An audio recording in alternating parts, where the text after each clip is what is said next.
Hello, everyone. My name is Jingwei Lu. I work in Airbnb data infrastructure team. Today, I'm going to talk about HBase usage in Airbnb. This is based on some of the work done by me, Li Ying, who will not be able to make it today, and Jason, who's sitting over there. We did lots of interesting work in the last half year, and I would like to share with you. Okay, so first let me give a brief introduction of what data infrastructure looks like in Airbnb. This is like a high-level diagram of how we set up data infrastructure in Airbnb. There was a very good blog post published by James a few months ago. You can search online. This is available. So we have two main data input sources. One is event logs. These are the information coming from our website, mobile device. Those information relate to how users behave on our website. And we do lots of experiments. So experiment also goes through this event log. Mobile device will send the event log to the data warehouse as well. Another big input data source is our MySQL database. All our production data are stored in gigantic MySQL database. We need those information loaded into the data warehouse for the downstreaming pipeline to do analysis. We set up our cluster mainly we have two Hadoop cluster in our data warehouse. One is we call it gold cluster. The other one is a silver. The reason we have two Hadoop cluster is that we want to have a hot standby kind of backup. HDFS is not totally reliable. Everyone probably having experience of missing blocks.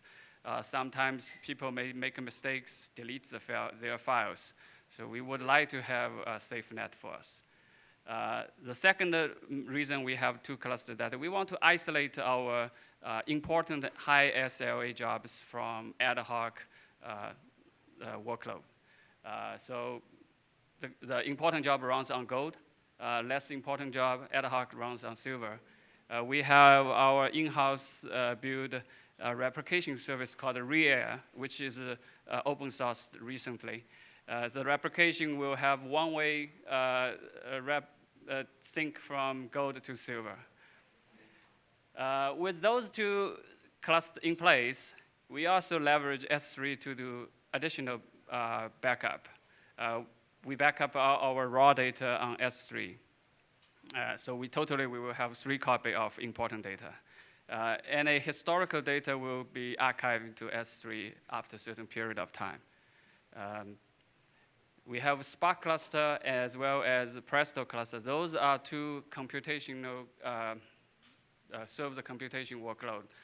They read the data from HDFS, either from gold or silver.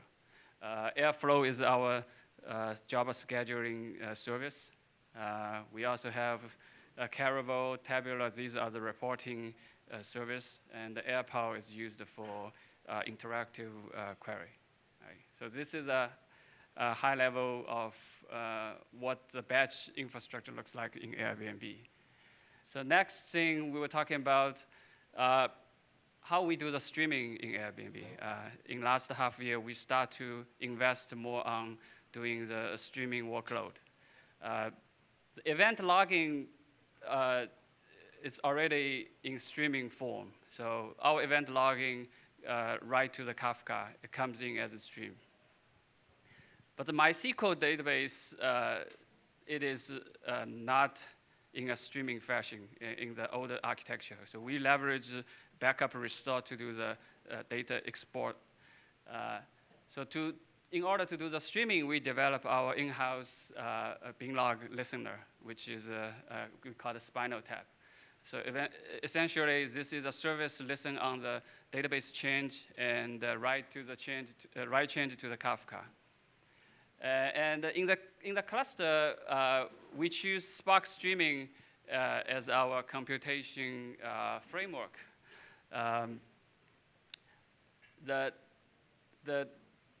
Spark Streaming will produce data, like for example, monitoring data goes to the Datadog, OLAP service goes to the Druid, and if the downstreaming service requires the computed result, it will go through Kafka again. But the centerpiece of the data warehouse is HBase. This is the place where we tie all our streaming workload together with the rest of data warehouse service. Okay, so let's talk about some of our pain point when we start doing this workload, right? So using Spark, it's really straightforward to do a simple streaming job. Right? You can model your pipeline as 3-stage, right? You have source, you have, so it's a D stream, so everything is micro-batched, and each micro-batch maps to one data frame, and you do some computation. At the end, you write to sync. This is really easy to implement some monitoring, real-time monitoring. You have, in our case, that you have user events comes in. For example, we have metrics about web page image load time from different regions. Those things are tracked in the events. We do some simple aggregation and then send off to the Datadog. The end user, the developer can easily see our website performance across the whole world in near real time.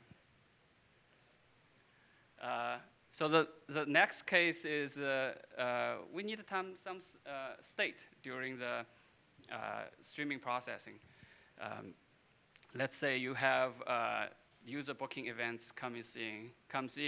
You want to figure out what is the listing they actually booked. The listing information is stored in the data warehouse. It's not in the events that comes in through the pipeline.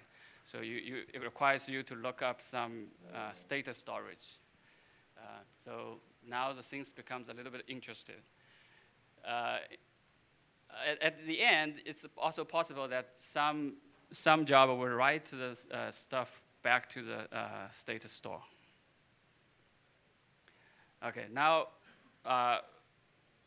let's say we have multiple incoming stream, right? And the first thing you will do is that you align those streaming data by time, and then you process them using different pipelines, and you may refer to the same storage in the processing. So this makes people wondering, it tends to get more difficult when you have more pipelines like this. The things becomes really interesting is that you have a batch and a streaming pipeline working on processing the same data. The batch job will do the similar process and then write the data to the state store, and the streaming job will do the same thing. All these, it's harder to imagine that a data engineer or a data scientist can write these kind of pipeline easily in the Airbnb, right? So the first thing we did in the Airbnb is we want to make the people to write a real-time job and a batch job easily. So we designed a system called AirStream. So basically, the first goal is that we want to simplify and unify the batch and streaming job. The idea is very simple. So we map the source to either to the streaming source or static source, which can come from the Hive table or HBase. We build a kind of virtual table layer, leverages the Spark SQL context. So everything will be mapped to a table. So in the computation part, this really helps because you can just use a SQL to do all kinds of computation. And the computation can have different operators. They can be form a computation DAG to do more complex analysis. We also support like customized written computations. You can use Java, Scala as you wish, but all the interface we use is just SQL context and data frame. Sync, we have previewed a sync which will support HBase, Druid, Datadog, and other Kafka. All the things will be driven by a very simple configure file. So it's very easy for the end user. They can just write a configure file, define what is the source, what is the computation in terms of using SQL, and what's their destination. A simple driver will run this configure file and launch the job in the cluster for us. So for the batch processing, it's really easy to do because all the computation is the same. So you just run using a different driver, launch the same configuration, and do the batch computation using the Spark. So that's the first problem we saw. We simplify the streaming and batch writing those pipelines. Another big problem we found that during the streaming processing, people needed to track certain things. So we need a state store to do three things. The first important thing is the merge changes. So streaming normally comes in, the streaming data almost a delta. Right? So you have a snapshot, then naturally you need a place to merge your changes with your snapshot so that you can have a full view of your information. Another important user case is that you need a fast lookup. From certain ID, you want to get additional information from some store. So you need a kind of index to do the lookup. You will also need a fast persistent storage to share the data across batch and streaming job or even between streaming jobs. With this requirement, we found that HBase is a perfect fit for our needs. So first, it's very reliable and scalable to like hundreds of terabytes of size. We have used the HBase in the previous job, so that's probably a natural choice for us. Again, HBase integrated with the Hadoop system very well. So you have the Spark connector, you have the Hadoop, H-file input format, all these things, you can query the HBase directly through the Hadoop Hive system. HBase also provides very rich functionalities. We not even use the co-process yet, but the like update, bulk upload, and counter, all these things is already is good enough for us. And the last one is that I think it's very easy to manage. We use a Cloudera CDH manager to just a couple button click. You can get HBase set up and running, and it's very easy to use.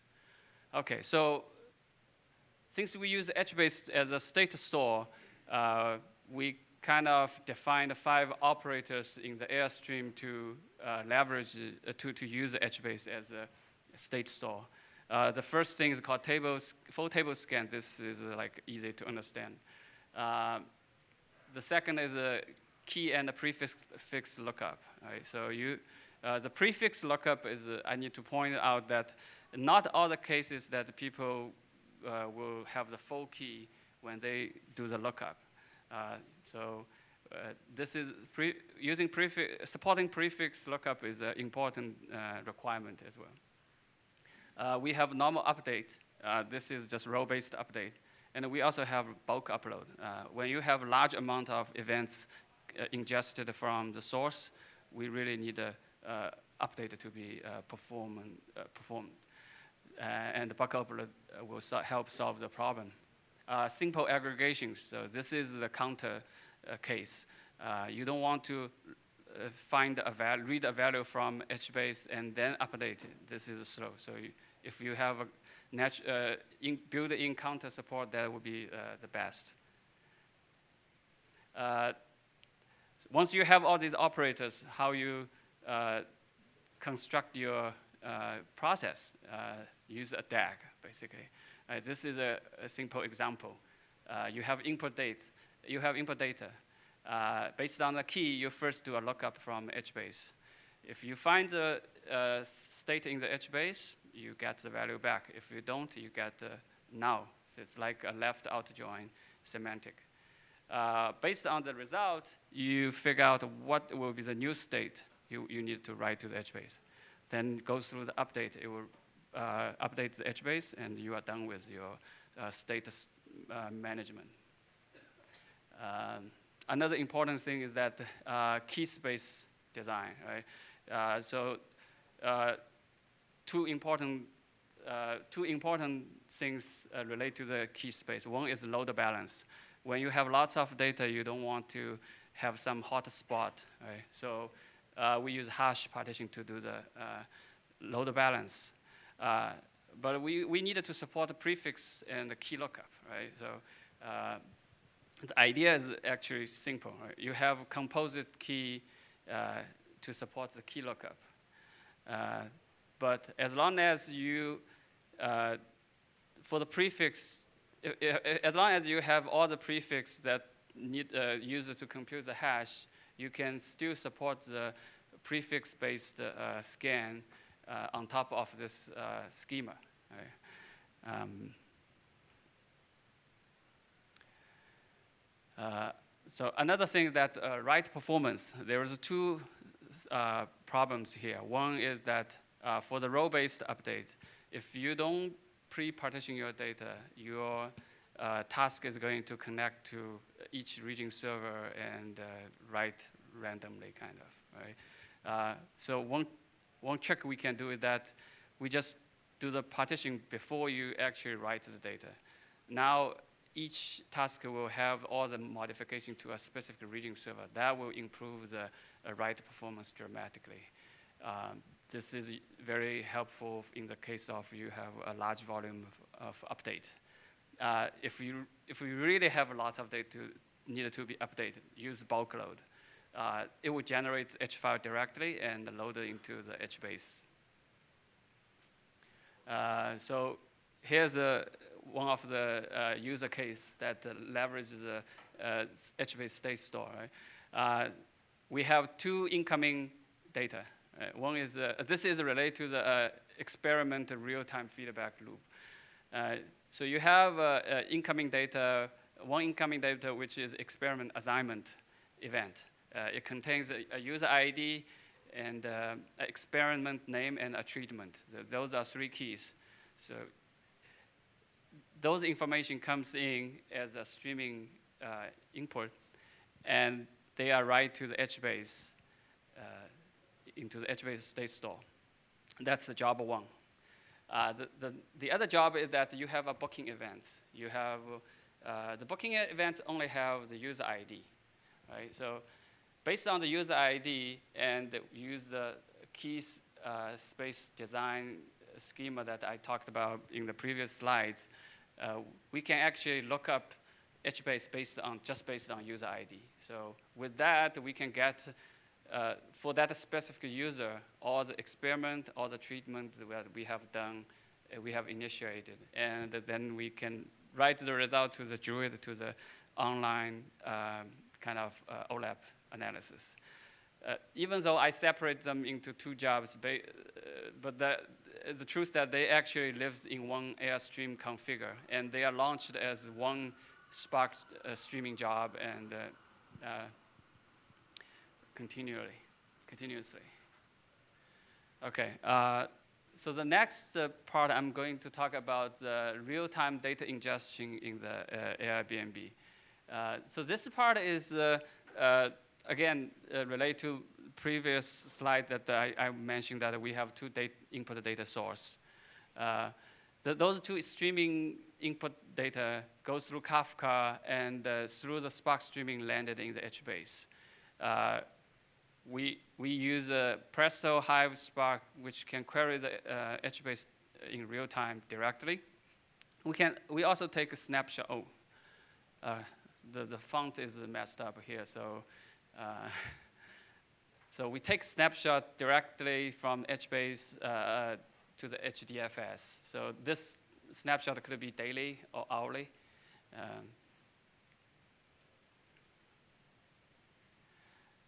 So it is like a little bit confusing to the end user that you have the snapshot and you have the real-time data. And your snapshot could be at the daily boundary and also at the hourly boundary. So one idea we have that we provide a kind of table mapping to unify this, all these snapshot and the real-time data so that all the batch job, interactive job, they can all query through the view.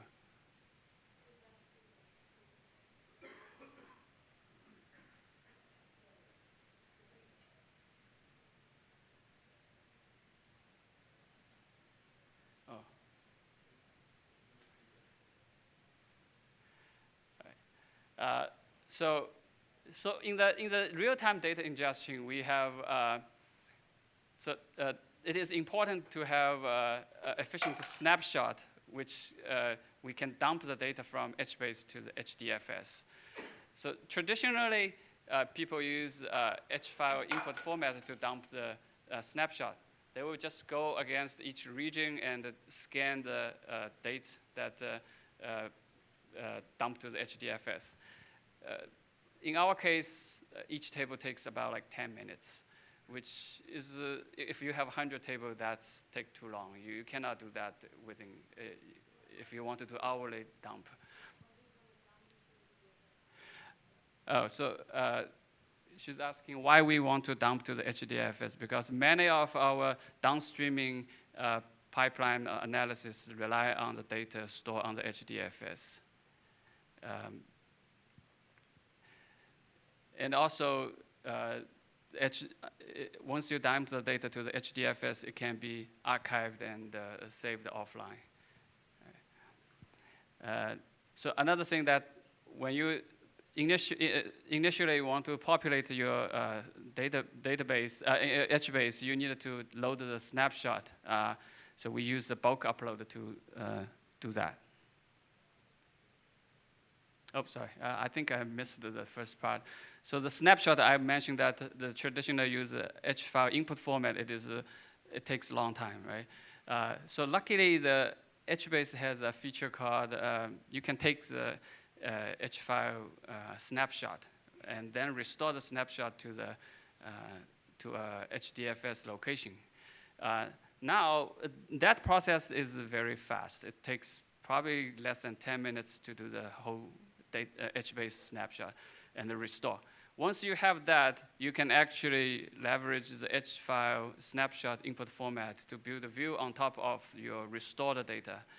And then you can query directly against your H-file. You don't have to dump the data out, right? That improved the performance a lot. So here's a case study one that that I'm talking about. So we have the events comes in, they store in the HBase. There was two functionality we needed from HBase. The first thing we want to dedupe the events. Events could come from different source and they can be very well duplicate. So we needed to eliminate duplication. We also want to partition the events based on their type. The event type is a part of the primary key. Then the HBase can easily group those rows in the close by region, and when we dump, those things can be partitioned naturally. The second use case is called a streaming DB export. This is something that we needed to dump a huge MySQL database to the HDFS in near real time. The idea that we pre-populate the HBase with Snapshot, and then the database changes comes in through the spinal tap, and they will be merged in the HBase. So this is how data looks like in the HBase. The key is the version, right? So if we use a timestamp as version, we can merge the change with the snapshot easily. However, the bin log, the timestamp in the bin log is not naturally the order of the changes happens. The bin log offset actually is the real change happens sequence. Right? So we have to use a bin log offset to do the version merge. In case that there was a time jitterings, for example, 102 happens from timestamp, it happens before 103, but in the bin log, it is after 103. Based on the point of time restore semantic, the restore of 102 actually should stop at 101. Right. So to simulate that behavior, we basically keep track of all the bin log offset to the time mapping in a HBase table, and we scan that table in reverse order to figure out what is the version we needed to dump if we want to restore 102. So in this case, 101 is the one that we will use as upper bound of snapshot. So with that, with all these, I'm going to summarize today's talk. I think HBase gives us a very scalable and reliable solution, and it works well with the rest of Hadoop system. And it helps us implement the state store really efficiently and give us nice features. And it's very easy to maintain in the production environment. So yeah, here's my talk.